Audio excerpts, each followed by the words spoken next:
Hello, I'm Heidi Kuhn, your host of the Los Altos History Show. We're going to be discussing Syktyvkar, our Russian sister city located in the Komi region, with Mike Bruno. Mike, welcome. Thank you, Heidi. Mike has had a diversified career as a manager, entrepreneur, commercial loan broker, and now is a dedicated volunteer for a list of causes. On top of that list is Mike's involvement as a liaison for Los Altos with the sister city of Syktyvkar. Mike has helped organize the first Los Altos visit to Syktyvkar just 3 years ago. Since then, the people of Russia and the world have witnessed unbelievable changes, from glasnost to the overthrow of communism. Changes no one a decade ago would have dreamed possible. Certainly a historic time to be involved with a Russian city. Mike, how did Los Altos become involved with the sister city of Syktyvkar? Well, it came about because of another program called Russia Meets Middle America. And in that program, there were 3 people from Russia that came to visit various cities in the United States, and Los Altos was one of them. And one of the delegation was a man named Sasha Sokolov, and he was head of the Komi Peace Committee, and he decided that this was an ideal place for a sister city relationship. And so he actually proposed to us that we form a sister city relationship with the city of Syktyvkar. Mike, what actually does constitute a sister city relationship? It's a formal agreement between the, in this case, the city of Syktyvkar and the city of Los Altos. And it's an agreement to provide certain kinds of exchanges, whether it be cultural or business or so forth. And each city has its own charter, but that's the essence of it. And Mike, with the convertibility of the ruble, so much of what we read about, are there any financial commitments on either side that are involved with a sister city relationship? Yes, there are, and those financial arrangements are changing drastically each day, and it's pretty hard to keep up with what's going on. When we were there 3 years ago, there was $1, a ruble was equivalent to $1.65. Today, there's about 300 rubles to the dollar. So that's a wild inflation from their standpoint. And so some of the things that they were able to provide at that time, they're no longer able to provide, and transportation and hotels and so forth have become almost exorbitant, so exorbitant as to be prohibitive almost. Well, Mike, with the onset of winter, we understand this is going to be a very harsh, very cold winter for the Russian people. Last year, they had a great deal of optimism following the August coup. This year, it is going to be, forecasts say, a very long, cold winter in Russia. How does that directly affect the sister city relationship with Syktyvkar, and what can the Los Altons do to support that situation? Well, we know that, that during the summer, that the people in Syktyvkar grow as many vegetables and so forth as they can in their dachas so that they can weather the storms and perhaps a shortage of food and so forth. But even though the weather may be cold, it's my understanding that the supply of foodstuffs and other goods have become more plentiful, if not more expensive. So hopefully, even though it will be cold, and it is very cold in Syktyvkar, like minus 40 degrees, they will have enough food and so forth. How is the relationship teaching the Russians to handle the supply and demand, the balance of trade, and teaching them the elements of a market economy? I think it's very difficult, and it's a language that didn't exist there because everything was handled by the government, and now you're getting more joint ventures being started between not only the United States but other countries around the world. And it's a language, a business language that the Russians are having to learn, and they are studiously going after it and learning the language and trying to put it to practice. And they have several, not several, but more than several entrepreneurs, people who have created businesses, both large and small, and are being very successful at it. And there's, like there are here, the history of failed businesses as well. The greatest obstacle towards change, as I understand from the people that I know who are actively doing joint ventures back and forth, is communication. How are you able to communicate with Syktyvkar, and also, or is email an effective means of communication, or what is your best Well, email example? is a big improvement over what we had before, which was telephone and mail, and there were very few trunk lines actually from the United States to Russia, and they went to Moscow and then had to be rerouted to the particular city you wanted. So coupled with 11 or 12-hour time zone difference, you literally are, have night and day difference. So that was difficult, plus it was very difficult getting through on the telephone. They've since gotten direct dialing in Syktyvkar, so we can dial directly. Email has been a big help, and there will be soon improvements in telephone systems where each city will have its own telephone system, which will be linked by satellite and so forth. So I think it's an absolute necessity that there be good communications in order to have a good business environment. You can't spend several hours waiting for a phone call to go through to make a decision. You've got to have instant communications, and that's going to be an absolute necessity before business really succeeds, I think. And how about, Mike, the one-to-one relationships? I know when people try to communicate, oftentimes in Russia, when you send a letter, it's often still a 2 or 3 month delay as far as receiving on the other side. I think mail is totally unreliable. That's all you can say for it. You cannot depend on the mail. It either doesn't get there, or it gets there late, or something will happen. You'll actually get it in 2 weeks, but you can't count on it. You'd be sorely pressed if you had to be dependent upon the mails. You've got to do it by phone or email. Would your best suggestion to be for people, if they did want to send things over, to send things possibly through a friend who is flying there to Russia? That's absolutely the best way, to hand carry the thing. And we have enough people going back and forth now to Syktyvkar that's the way a lot is done. And that's the most reliable system. Kind of the Arctic Pony Express. That's right, exactly, exactly. Okay. Well, Mike, we were just over there this last spring leading a delegation from San Francisco to Moscow. There's now, of course, a polar air bridge linking San Francisco to Moscow, and Syktyvkar is, what, 600 miles north? That's correct. North. It's about 600 miles northeast of Moscow. Of Moscow, Moscow. We learned so much about the cultural aspects over there, the concentration on Russian art, their cultural appreciation. Yeltsin in May had surprisingly given $15 million to the continued restoration of the Tretyakov Gallery there, which was surprising to us as he was embarking to the United States appealing for aid. But I think the significance there is the Russians' appreciation for culture and preservation of the arts. That was our finding too. We found that in general that the average Russian, at least this is my opinion, is much more aware of culture and the arts than the average American. In fact, we found in many cases that the average Russian knew more American literature than the average American. And it was quite surprising. And they are, I think, more attuned to culture and arts, and it's a greater part of their everyday living than it is for us, at least. I was very surprised. Jack London and John Muir were required reading over there, and we'd be hard pressed. John Steinbeck is another big one. Steinbeck was another one.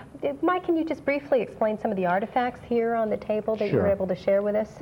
Well, the Matryoshka dolls, or Matryoshka dolls, of course, or nesting dolls, are a favorite over there, and they come in all sizes, shapes, and they even have political dolls with Gorbachev and Khrushchev and so forth. Then the lacquer boxes are a very sought-after item, and they come from about 4 different communities, and usually the really good ones are signed by the artist and dated, and they represent various scenes from a book of fairy tales. the spoons and so forth are pretty common souvenirs. Yeah, right. Handicraft and so forth. And the shawls likewise, and they make a wide variety of those. And we picked So up... there are items over there that are being produced. Oh, absolutely. Just yes. a little hard press for the raw materials right That's right, now. and they sell very well over Yeah. here too. Yeah. In fact, we tried to set up a system whereby our sister city was providing us some of these things, and we were selling them and using the funds that we got, the profits from them, to support our sister city relationship. Free enterprise system. Thank Yes. you, Mike. Well, in order to give you a flavor of Syktyvkar and the visit back and forth, we put together a collage from the tapes from the people of Syktyvkar that they shared with us describing their city. We've included also some footage from the Los Altos delegation's visit to Syktyvkar just 3 years ago, and also some clips from the very first visit from the delegation from our Russian sister city. Let's roll that tape now.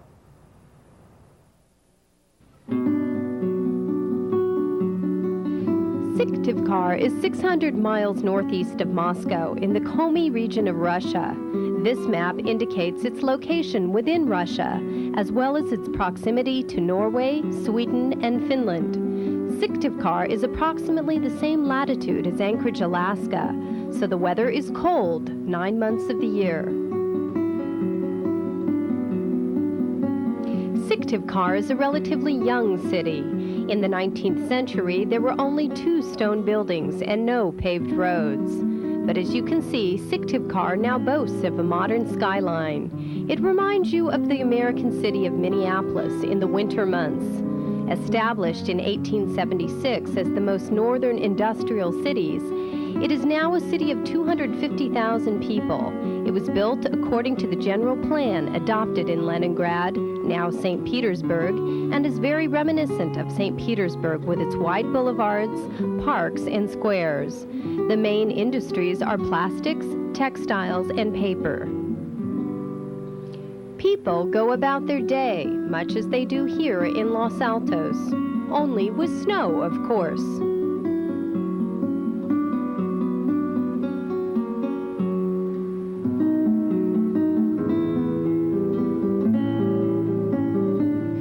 Sports and physical fitness are important to the citizens of Syktyvkar. It is the home of many Olympic champions.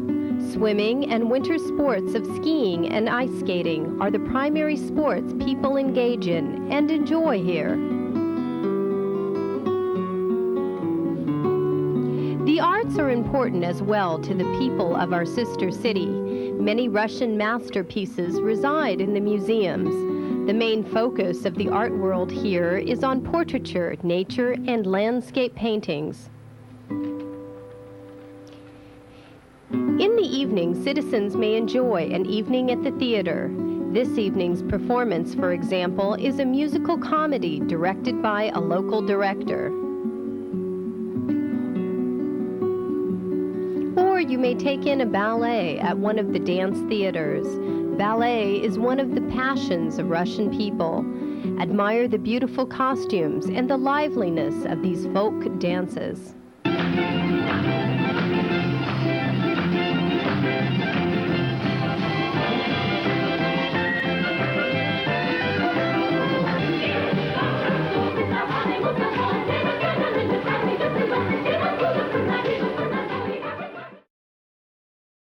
A delegation from Los Altos visited Syktyvkar in 1989. You may recognize one of our local council members and city officials. There is Marge Bruno and Arnie Croce, then city manager, shaking hands of the mayor of Syktyvkar. The delegation from Los Altos enjoyed the hospitality of the people here enormously and learned firsthand about the way of life in Syktyvkar, as did the delegation from the sister city of their first visit in Los Altos. This group visited the PG&E plant in Moss Landing as part of its introduction to California industry. Judith Burrell sums up this exchange very well. It was the dream of a person in Los Altos that we have a sister city. And he started the committee, and it was and asked the blessing of the city council. We have since adopted one city, Bendigo, Australia, outside Melbourne, and just last year we adopted Syktyvkar. This Russian-American hard-hatted team took in a lot on their tour and even shared some good-natured comments on what they observed. Хотя должен сказать, что многое здесь уже, конечно, не соответствует требованиям сегодняшнего дня, даже по нашим масштабам. He liked the power station, he liked the station, the plant, but he says that some things are not quite up to date. Особенно первая часть, построенная в 50-е годы. He means the first generator units which were built in the 50s. Ну а вообще станция мне очень понравилась. But in general, he liked that very much. But these comments sum it up best. All alike, we all want the same thing, and that really I believe world peace can be a reality, and is a reality right now, really. All the folks we met today were real personable, they were real asking a lot of questions, and today really showed how close we can be together as a common people with common goals.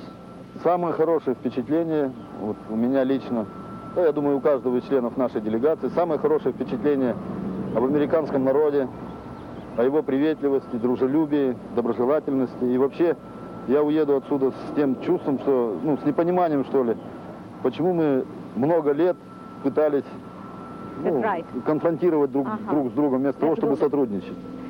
Well, he's having very warm feelings, the warmest possible feelings. And now when we are going home, he thinks, why there has been confrontation for so many years, while we could have had warm feelings, you know, and friendship for all those years. The mayor said it so well. Why did it take us all this time to get to know one another? Joining us now is Natasha Sharipova. Natasha is a recent graduate of the Pedagogical Institute and an aspiring teacher. Natasha is currently working in Los Altos and studying as well. Welcome, Natasha. Thank you. Natasha, you are a native of Syktyvkar. Tell me about this sister city. Please share this with your impressions with the audience tonight. Well, first of all, you would like me to tell you a few words about Syktyvkar? Please.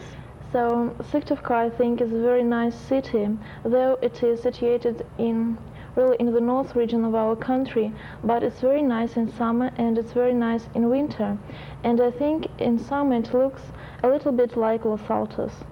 So I'm really glad that these two nice cities are sister cities right now. Now, what makes you say it looks so much like Los Altos in summertime? Is it the flowers, the Yeah, I think the trees? Flowers make them look so similar.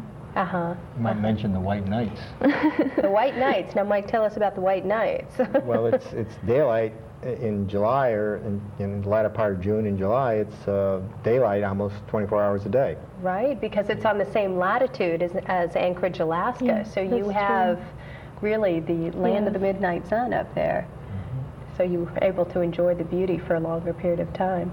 Tell us, Natasha, your first impressions about Los Altos, your first visit here, your first moments. Well, I guess one of my most good impressions of Los Altos are actually people who are living here. I really enjoy their company, and for me Los Altos, it's like one very big family, and what's very important, it's a very friendly family, because people smile a lot and they try to help each other, and I'm very glad that they accepted me to their family. Natasha, education is so different in our country as opposed to yours, yet here in the United States we're experiencing so many shortages. Teachers are underpaid, supplies within the classroom are certainly in short supply. Do you experience those type of problems in Russia, and how do you get around them? Well, I guess so, and unfortunately I think this position and situation of the teachers is a kind of universal, because our teachers are also paid less money than most of people who are working in some other fields, because they belong to so-called budget organizations, so they're paid by state money. And but I think that these things should change, because the teacher's profession is really very important, because actually they are raising the future of the countries. So Do you foresee changes in the near future, concentration on education in your country, or? oh yes, sure. Right now I think our schools are becoming, they're trying to buy some new equipment, or some organizations donate these computers and some other equipment to schools. Then schools try to educate the kids in a better way. Now they have more choices in their subjects. They can be either more humanitarians, or they can go into exact sciences. So they have more choices right now. Natasha, I visited a school in Moscow, public school number 1201, and I noticed so much that the style of teaching was very organized, very structured. There were rows, the students were assigned to rows. Here in the United States, we often break off into study groups. How was that a surprise to you? Do you see that as a benefit? What have you learned from our structure of classroom? Well, on the one hand, it's definitely a benefit, because students, they feel free and they feel that they can discuss all the things with their teachers. They are more open. But on the other hand, maybe they're a little bit disorganized. I mean, we have these experiences in Russia too. Right now, parts of our lessons we try to organize like in groups, when children work in groups, and it's real nice. But mostly it can work in high school, but not with smaller kids. So One interesting difference is I think the teacher and the students move together, as opposed to in our system where the teacher stays put. This year it's 7th grade, next year it's 7th grade, but the student goes on to a different teacher.